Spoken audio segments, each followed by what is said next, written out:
Hello friends, आप सभी का स्वागत है एमएस यूपी पीएसयूएस में।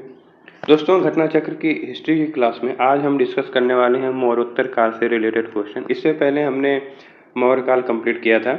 मौर्य काल तक पूरा कंप्लीट हो गया, पाषाण काल से लेकर मौर्य काल तक। आप लोग उन सभी क्लासेस को देखिए अगर नहीं देखे हैं तो। और हमारे इसी चैनल पर पॉलिटी की भी सीरीज चल रही है, घटना चक्र पॉलिटी की, और आज से स्टार्ट होगी घटना चक्र ज्योग्राफी।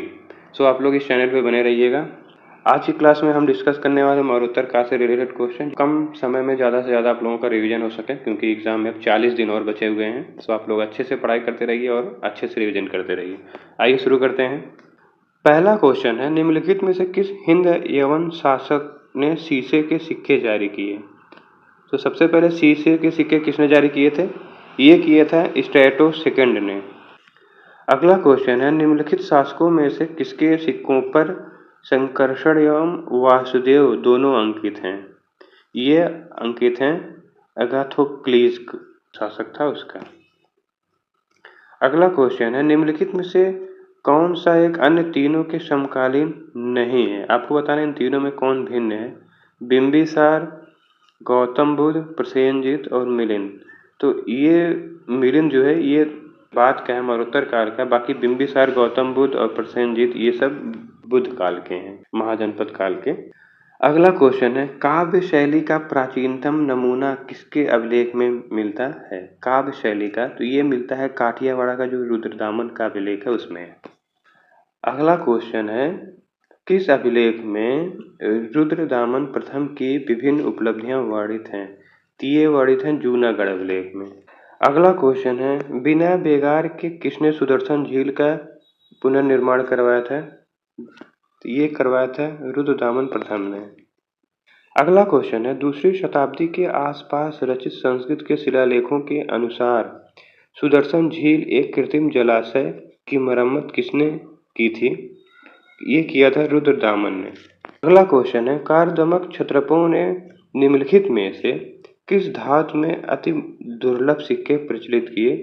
तो ये किया था ताम्र में। अगला क्वेश्चन है, ये सुमेलित करने वाला क्वेश्चन है। एक तरफ शासक का नाम दिया हुआ है और दूसरी तरफ उनका वंश, कौन किससे संबंधित था। तो देखिए, पहला जो दिया हुआ डिमेट्रियस जो था, डिमेट्रियस ये हिंद यूनानी था। रुद्रदामन जो था ये शक था। गोर्नोफिरनीस जो था ये पहलव था। और विम जो था ये कुषाण था। अगला क्वेश्चन है, प्राचीन काल के भारत पर आक्रमणों के संबंध में निम्नलिखित में से कौन सा सही कालानुक्रम है? आपको क्रम बताना है, सबसे पहले किनका आक्रमण हुआ उसके बाद कौन है। तो सबसे पहले आते हैं यूनानी, फिर शक, फिर कुषाण आते हैं। अगला क्वेश्चन है, उत्तरी तथा उत्तर पश्चिमी भारत में सर्वाधिक संख्या में तांबे के सिक्कों को जारी किया था। तो ये किया था कुषाणों ने। तांबे के सर्वाधिक सिक्के जारी किए थे कुषाणों ने। देखिए, उत्तर पश्चिम भारत में स्वर्ण सिक्कों का प्रचलन इंडो ग्रीक हिंद एवं शासकों ने कराया था। इन्हें नियमित और पूर्ण रूप से प्रचलित करने का श्रेय कुषाण शासकों को जाता है।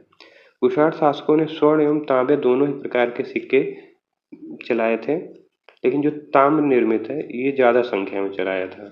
अगला क्वेश्चन है, प्राचीन भारत में निम्न में से किस एक ने नियमित रूप से सोने के सिक्के चलाए? नियमित रूप से अभी हमने आपको बताया कुषाण शासकों ने चलाया था। अगला क्वेश्चन है, बुद्ध का किसके सिक्कों पर अंकन हुआ है? तो ये अंकन मिलता है कनिष्क के सिक्कों पर। अगला क्वेश्चन है, निम्नलिखित में से किस शासक को सर्वप्रथम सोने के सिक्के जारी करने का श्रेय दिया जाता है? तो ये दिया जाता है विम कडफिसेस को। अगला क्वेश्चन है, निम्नलिखित में से किसने भारत में स्वर्ण सिक्कों का प्रचलन नियमित रूप से किया था? ये किया था विम कडफिसेस। अगला क्वेश्चन है, इनमें से किसने सर्वप्रथम व्यापक पैमाने पर स्वर्ण मुद्रा का प्रचलन किया? तो देखिए, ऑप्शन में पुत्यमित्र शुंग है, मिनेंडर है, विम कडफिसेस है और गौतमीपुत्र सातकर्णी। तो इसमें सही हो जाएगा विम कडफिसेस। अगला क्वेश्चन है, यौधेय सिक्कों पर किस देवता का अंकन मिलता है? तो यौधेय सिक्कों पर कार्तिकेय का अंकन मिलता है। यौधेयों का जो प्रमाण है वो पुराण में, अष्टाध्यायी में और बृहत संहिता ग्रंथों में मिलता है। इनका साम्राज्य जो है, यौधेयों का जो साम्राज्य दक्षिण पूर्वी पंजाब से राजस्थान के बीच था। इनके सिक्कों पर कार्तिकेय का अंकन मिलता है।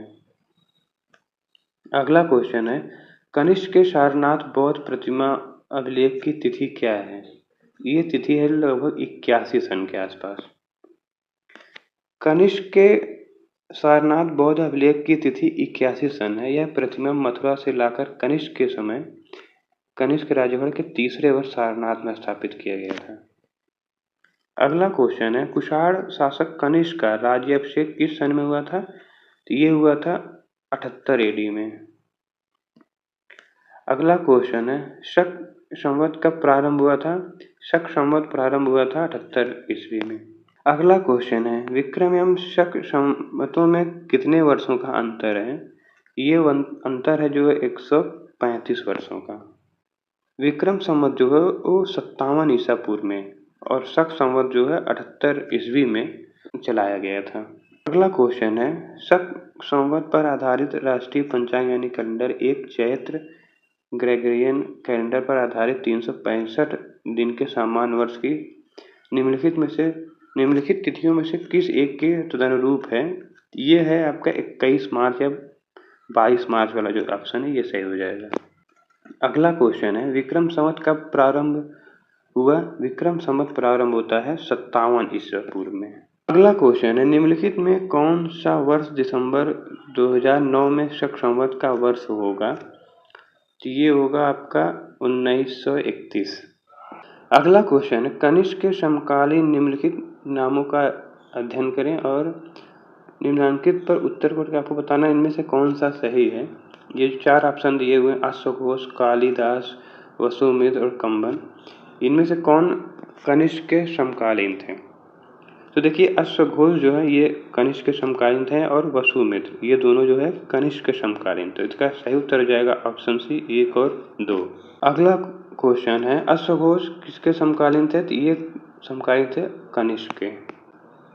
अगला क्वेश्चन है, निम्नलिखित में से कौन एक कनिष्क के दरबार से संबंध नहीं थे? आपको बताना है इनमें से कौन कनिष्क के दरबार में नहीं थे। देखिए ऑप्शन में अश्वघोष, नागार्जुन, चरक और पतंजलि। पतंजलि जो ये कनिष्क के दरबार में नहीं थे, ये पुष्यमित्र शुंग के दरबार में थे। अगला क्वेश्चन है, निम्नलिखित में से कौन कनिष्क प्रथम के दरबार में नहीं गए? ऑप्शन में देखिए अश्वघोष, वसुमित्र, पार्श्व, विशाखदत्त। विशाखदत्त जो है कनिष्क के दरबार में नहीं थे। अगला क्वेश्चन है, निम्नलिखित नगरों में से किसका उल्लेख कनिष्क के रबतक अभिलेख में नहीं है? तो पहले चीज तो आप ये ध्यान रखिए, जो रबतक अभिलेख है ये कनिष्क का है। और अब बताइए कि इनमें से किस नगर का उल्लेख नहीं हुआ है। तो ऑप्शन देखिए श्रावस्ती, पाटलिपुत्र, कौशाम्बी, चंपा है। जो श्रावस्ती है इसका उल्लेख नहीं मिलता। अगला क्वेश्चन है, इनमें से किस आयुर्वेदाचार्य ने तक्षशिला महाविद्यालय में शिक्षा प्राप्त की? तो ऑप्शन में देखिए सुश्रुत, चरक, वाग्भट और जीवक है। तो इसमें चरक और जीवक जो दोनों हैं, दोनों तक्षशिला से ही शिक्षा लिए हैं, तक्षशिला विश्वविद्यालय से। तो क्वेश्चन थोड़ा सा कंफ्यूजन हो गया। अगला क्वेश्चन है, पुष्यमित्र शुंग द्वारा 2 अश्वमेध यज्ञ किए जाने के बारे में जानकारी किस लेख से मिलती है? तो ये मिलता है अयोध्या लेख से। अगला क्वेश्चन है, शुंगों के पूर्वज मूलतः किस स्थान से थे? शुंगों के पूर्वज जो है वो उज्जैन के थे। अगला क्वेश्चन है, शुंग वंश के बाद किस वंश ने भारत पर राज किया? तो शुंग के बाद आते हैं कण्व, शुंगों के बाद आएंगे कण्व। अगला क्वेश्चन है, निम्नलिखित में से कौन सा शासक वर्ण व्यवस्था का रक्षक कहा जाता है? तो वर्ण व्यवस्था का जो रक्षक है वो कहा जाता है गौतमीपुत्र सातकर्णी को। ये सातवाहन राजा था। अगला क्वेश्चन है, मौर्यों के बाद दक्षिण भारत में सबसे प्रभावशाली राज्य था? तो इसका सही उत्तर हो जाएगा सातवाहन। अगला क्वेश्चन है, सिमुक किस वंश का संस्थापक था? सिमुक जो है ये सातवाहन वंश का संस्थापक था। अगला क्वेश्चन है, किस चीनी जनरल ने कनिष्क को हराया था? तो ये हराया था पांचाऊ। अगला क्वेश्चन है, निम्न में से किस वंश के साम्राज्य की सीमाएं भारत के बाहर तक फैली थी? तो देखिए इसमें भी थोड़ा कन्फ्यूजन हो जाएगा, क्योंकि इसमें 2 ऑप्शन है, एक मौर्य और कुषाण। ये दोनों लोग हैं, इनकी सीमाएं जो भारत के बाहर फैली हुई थी। इसमें दोनों ऑप्शन सही होगा। अगला क्वेश्चन है, बाल विवाह की प्रथा आरंभ हुई थी कुषाण काल में। अगला क्वेश्चन है, निम्नलिखित में से किस स्थल से शासक मिनेंडर के 16 सिक्के प्राप्त हुए हैं। ये प्राप्त होते हैं बैराट से। हिंद एवं शासक मिनेंडर जो है इसके 16 सिक्के बैराट से प्राप्त हुए हैं। मुद्रों पर नाइक, एथेना, मुकुटधारी राजा का शीश आदि अंकन है। अगला क्वेश्चन है, निम्नलिखित युगों में कौन सा सही सुमेलित है? देखिए, हड़प्पा सभ्यता, चित्रित धूसर मृदभान, कुषाण गांधार शैली। कुषाण जो है ये गांधार शैली, ये वाला ऑप्शन सही हो जाएगा। मुगल अजंता चित्रकारी, ये भी गलत है। मराठा पहाड़ी चित्रकारी, ये भी गलत है। देखिए, कुषाणों के काल में दो शैली विकसित हुई मेन, गांधार शैली और मथुरा शैली। अगला क्वेश्चन है, कला की गांधार शैली निम्न समय फली फूली। ये हुआ था इसका विकास कुषाणों के काल में। अगला क्वेश्चन है, शक क्षत्रप काल में सोने चांदी के सिक्कों का अनुपात क्या था? ये अनुपात था 1:35। अगला क्वेश्चन है, निम्नलिखित में से कौन सही सुमेलित नहीं है? देखिए, एक तरफ राजवंश और उनके सिक्के थे, आपको बताना इनमें से कौन सा सही सुमेलित नहीं है। तो कुषाण स्वर्ण और ताम्र, ये सही हो जाएगा। गुप्त स्वर्ण और रजत, ये भी सही हो जाएगा। सातवाहन स्वर्ण, ये वाला ऑप्शन गलत हो जाएगा क्योंकि सातवाहन में स्वर्ण के सिक्के नहीं जारी किए थे।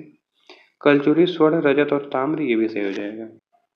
सातवाहन शासकों ने चांदी, तांबा, शीशे और पोतिन के सिक्के जारी किए थे। अगला क्वेश्चन है, ये सुमेलित करने वाला क्वेश्चन। एक तरफ शैलियाँ दिए हुए, अभिलेख वगैरह दिए हुए और उनके सामने शासक है, कौन सा किससे संबंधित है। तो देखिए, गांधार कला जो है, गांधार कला जो है ये कुषाण से संबंधित हो जाएगा। जूनागढ़ अभिलेख, ये रुद्रदामन प्रथम से संबंधित हो जाएगा। मिलिंद पढ़ो जो है ये मिलिंडर से संबंधित हो जाएगा। और तक्षशिला लेख जो है ये आपका प्रतीक से संबंधित हो जाएगा। अगला क्वेश्चन है, अफगानिस्तान का बमियान प्रसिद्ध था। ये बौद्ध प्रतिमा के लिए प्रसिद्ध था। अगला क्वेश्चन है, जो कला शैली भारतीय और यूनानी कृति का सम्मिश्रण है उसे कहते हैं। ये जो है ये गांधार कला है, जो भारतीय और यूनानियों का मिश्रण है। अगला क्वेश्चन है, गांधार कला शैली का एक संश्लेषण है। यह भारतीय और यूनानी कला का मिश्रण है। और अगला क्वेश्चन है, निम्नलिखित में से किस मूर्ति कला में सदैव हरित स्तरित चट्टान यानी शिष्ट का प्रयोग माध्यम के रूप में होता है? ये होता है गांधार कला में। अगला क्वेश्चन है, प्राचीन काल के भारत पर आक्रमणों के संबंध में निम्नलिखित में से कौन सही है? आपको क्रम बताना है। तो देखिए, सबसे पहले आएंगे यूनानी, फिर आएंगे शक, फिर आएंगे कुषाण। तो ये वाला ऑप्शन सही हो जाएगा। सो दोस्तों, इस क्लास को हम यहीं पे एंड करते हैं क्योंकि क्लास ज़्यादा लंबी हो जाएगी। और बाकी के जो बचे हुए क्वेश्चन हैं, लगभग अभी 30 क्वेश्चन और हैं, तो उसको हम नेक्स्ट क्लास में सॉल्व करेंगे और गुप्त काल भी स्टार्ट कर देंगे। मिलते हैं नेक्स्ट क्लास में। पढ़ते रहिए, अपना ख्याल रखिए। All the best. जय हिंद।